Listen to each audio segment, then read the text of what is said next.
following is brought to you by Cranbrook Television Limited. Welcome to Round Town. 1978 Sam Steele Days Parade. 1980, there's a period. Welcome to Rocky Horror. This is my guest, Roy Orbison.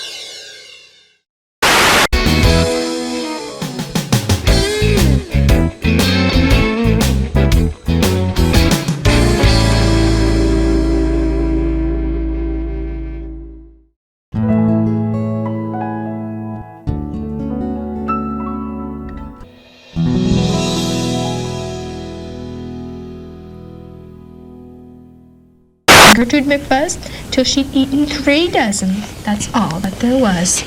That's a lot of berries. Then the feathers popped out. What a zang, what a zing. They blossomed like flowers that bloom in the spring. All fit for a queen, what a sight to behold. They sparkled like diamonds and gumdrops and gold, like silk, like spaghetti, like satin, like lace. They burst out like rockets all over the place and waved in the air and they swished in the breeze, and some were as long as the branches of trees.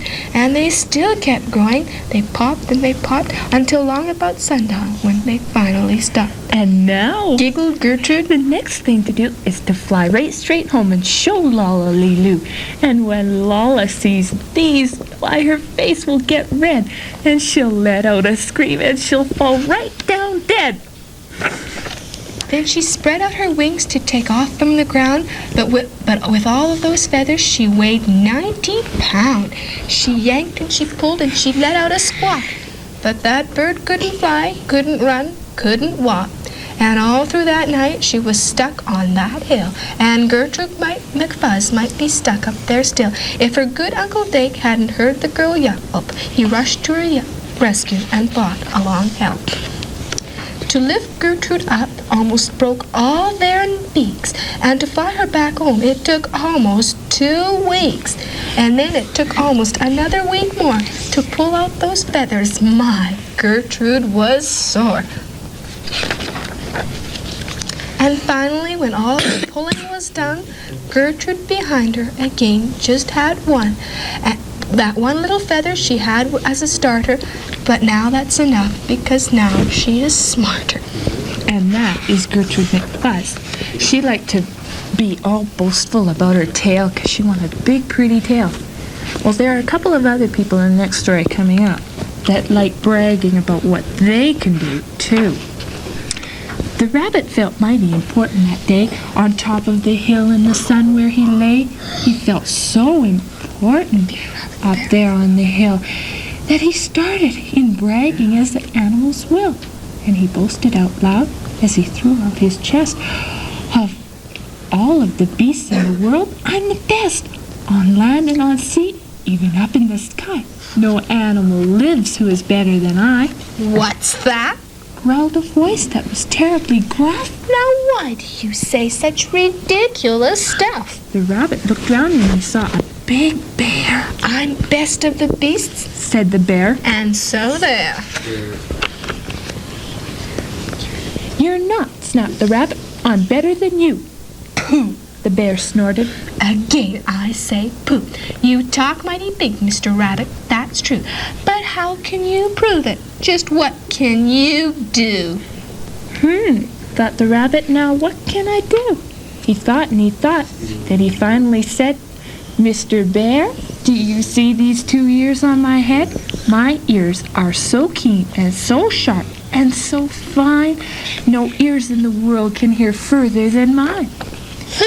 The bear grunted. He looked at each ear. You say they are good, said the bear with a sneer. But how do I know just how far they can hear? I'll prove, said the rabbit. My ears are the best. You sit there and watch me. I'll prove it by test. Then he sniffed his ear, stiffened his ears till they both stood up high and pointed straight up at the blue of the sky. He stretched his ears open as wide as they could. Shh, I am listening, he said as he stood. He listened so hard that he started to sweat, and the fur on his ears and his forehead got wet. For 7 long minutes he stood, then he stirred, and he said to the bear, Do you know what I heard? Do you see that far mountain? It's 90 miles off. There's a fly on that mountain. I just heard him cough. Now, the cough of a fly, sir, is quite hard to hear when he's 90 miles off, but I heard it quite clear. So you see, bragged the rabbit, it's perfectly true that my ears are the best, so I'm better than you. The bear, for that moment, just sulked as he sat, for he knew that his ears couldn't hear things like that. This rabbit, he thought, made a fool out of me. Now I've got to prove that I'm better than he.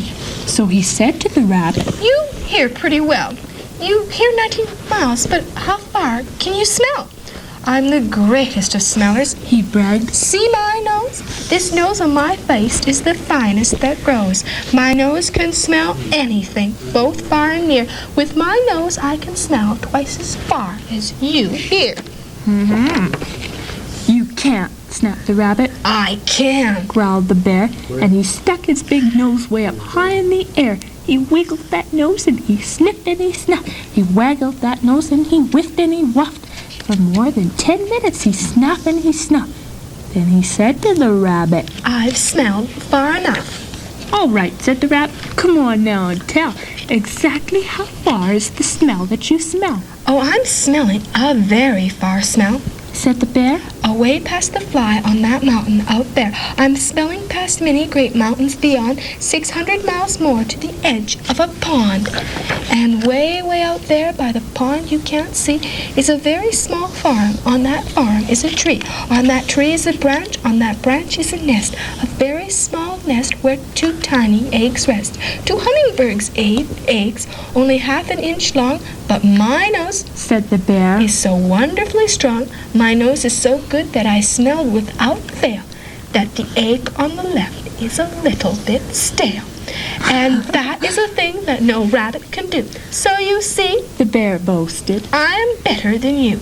My smeller's so clean that I just can't bear it. What's that? called a voice from way down by his feet. The bear and the rabbit looked down at the sound, and they saw an old worm crawling out of the ground. Now, boys, said the worm, you've been bragging a lot. You both think you're great, but I think you are not. You're not half as good as a fellow like me. You hear and you smell, but how far can you see? Now I'm here to prove to you big boasting guys that your nose and your ears aren't as good as my eyes. And the little old worm cocked his head to one side. He opened his eyes, and he opened them wide, and he looked far away with a strange sort of stare, as if they were burning 2 holes in the air. The eyes of that worm almost popped from his head. He stared half an hour till his eyelids got red. That's enough, growled the bear. Tell the rabbit and me, how far did you look, and just what did you see? Well, boys, the worm answered, that look that I took was a look that looked farther than you'll ever look. I looked across the ocean way out to Japan, for I can see further than anyone can. There's no one on earth who has eyesight that's finer. I looked past Japan, then I looked across China. I looked across Egypt, then I took a quick glance across the 2 countries of Holland and France. Then I looked across England and also Brazil, but I didn't stop there. I looked much farther still. And I kept right on looking and looking until I looked round the world and right back to this hill. And I saw on this hill, since my eyesight's so keen, the 2 biggest fools that have ever been seen. And the fools that I saw were none other than you, who seem to have nothing else better to do than sit here and argue who's better than who. Then the little old worm gave his head a small jerk, and he dived in his hole and went back to his work. Now Period. He taught them a lesson. Yes. Well, I believe, Diane, you wanted to hear about Mighty Mouse, didn't you? Mm-hmm. Well, So, this here episode we is go. called Mighty Mouse and the Scarecrow. Here we go. Okay. This is going to be cute. The summer sun was The summer sun was shining brightly as Dinky Duck went skipping down the barnyard path. Great white clouds floated in the blue sky like balls of cotton candy. Gaily colored flowers blossomed in the grass, and Dinky's big feet kicked up tiny showers of dust as they flapped happily along. Dinky skipped through the barnyard gate across the meadows. He came at last to a large cornfield. Standing in the middle of the long green rows of corn, Dinky saw a scarecrow. The scarecrow wore an old ragged coat and a floppy straw hat. He held his arms straight out from his sides. "Hello," said Dinky. "Hello," said the scarecrow. "What are you doing out here in the cornfield?" Dinky asked. "I'm supposed to scare the crows away if they try to eat up the corn," the scarecrow said. "Have you scared any yet?" asked Dinky. "Not yet," replied the scarecrow. "I just got here." Dinky looked up at the sky and pointed with his wingtip. "You'd better get ready," he said. "Here come some crows now." Sure enough, circling over the cornfield was a flock of big, black crows. The scarecrow began to wave his arms around to frighten the crows away. But when the crows saw him, they swooped down like a flight of airplanes and swarmed all over him. They flew at him, pecked at his nose with their long bills. Then they flew straight up and dived down again, and they began to feast on the corn. The scarecrow was so sad that he hid his head in his arms and began to cry. When the crows saw this, they laughed. "You're not a real scarecrow," they called. "You're nothing but a scaredy cat scarecrow." The crows ate all the corn they wanted, and then they flew away. Dinky Duck felt very sorry for the poor scarecrow. "This must not happen again," he said. "If you don't scare the crows away, you'll lose your job. We'll have to think of something." High up on a mountaintop, Mighty Mouse had been watching the crows eating the corn, and now he came like a streak of lightning to see how he could help, for Dinky Duck was his best and oldest friend. Isn't Dinky lucky? Right. "This looks like a job for Mickey Mighty Mouse," he said as he zoomed down and landed in the cornfield.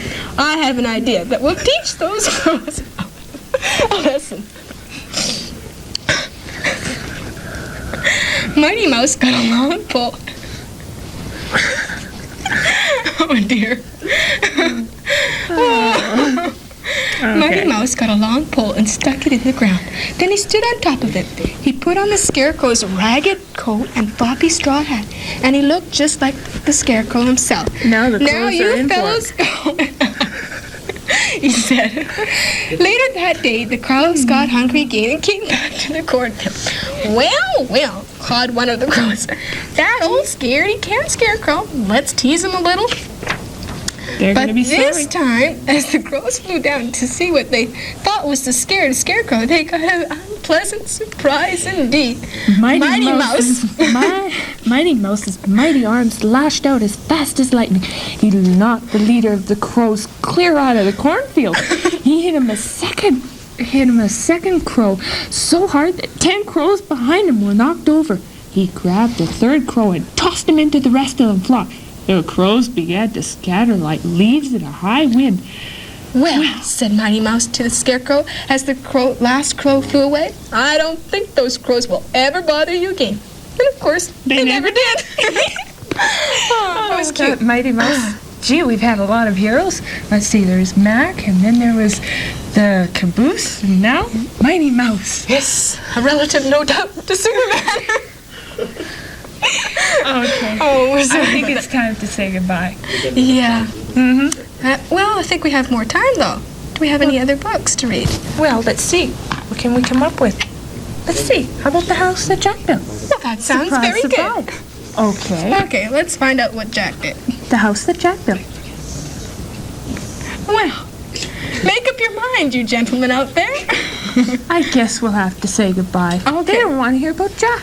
Yes, well, we'll have to tell them about Jack next week. Next week. Right. Okay. Will you guys maybe be here another week for us again?